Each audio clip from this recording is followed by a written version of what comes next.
Preparations are underway ahead of the first mass takeoff at the Balloon Fiesta in Bristol. Everyone has been hard at work since 5 a.m. The balloonists and their helpers want to be ready for the takeoff. This Fiesta is the largest one in England, and we're talking about 150 balloons going up. Very difficult not to get excited going up amongst those many balloons. I'm happy because I'm one of the few women going up here. There are only 7 of us among more than 130 participants, so we can be proud. 72-year-old Don Cameron founded what has become Europe's biggest ballooning festival 33 years ago. Today, he's the flight director. He gives instructions to the balloonists and always has the latest weather report. Well, this is the most exciting moment of the Fiesta, the Friday morning mass ascent. We hope as many balloons as possible will take off this morning. All the burners function flawlessly. Almut, Dunnington is going to take off in spite of the threatening rain clouds. Normally at the Fiesta, more than 100 balloons start twice each day. But now, only about 60 balloonists have dared to go up, and only to a maximum of 300 meters. Almut Dunnington is an old hand and knows all the problems. The wind kept getting stronger, and you have to watch out for balloons taking off beside you. That's a bit stressful.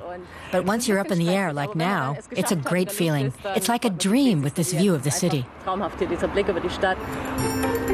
Almost all the balloons in the skies over Bristol were produced here, too. Don Cameron and his daughter head the factory, and at Fiesta time commute back and forth between the factory and the launching field. 800 meters of fabric and more than 6 kilometers of thread go into an average 4-passenger balloon. Sewing is one of the most labor-intensive production steps. When the balloon is finished, it has to be inflated to ensure it's airtight and to make it possible to attach ropes.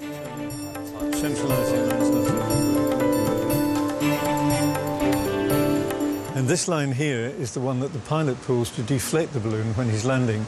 It's very important that that system works, because if it doesn't, then the balloon would drag for a long way and he wouldn't be able to stop it.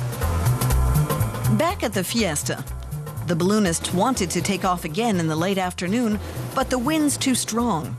Some balloons have been inflated, but they remain tethered. It's still a good photo op. The 4-day Fiesta draws almost 500,000 spectators each year, including many from abroad. Most of the visitors don't mind the steady rain. They're keen to get a good spot before the evening spectacle.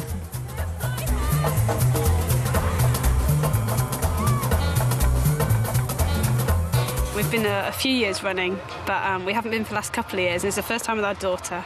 And we had the tent, so we thought we'll brave the weather and come on out. And we always enjoy it. It's always good fun. I think this is interesting because I like balloons. We don't have such big balloon events in Spain. This is just beautiful. At 9:30 p.m., the balloons are inflated and lit up. A normal burner isn't enough for that. The balloonists try to ignite their burners in time to the music. It's a brilliant start to the 33rd International Balloon Fiesta in Bristol.